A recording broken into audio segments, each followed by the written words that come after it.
திருச்செந்தூரின் கடலாரத்தில் செந்தில் நாதன் அரசாங்கம் தேடி தேடி வருவோர்க்கெல்லாம் தினமும் கூடும் தெய்வாம்சம்.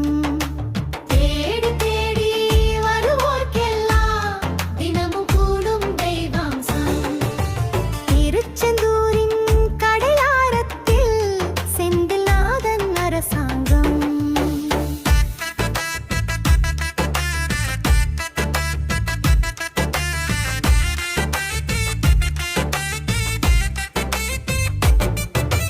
அசுரரை வென்ற இடம், அது தேவரை காத்த இடம்.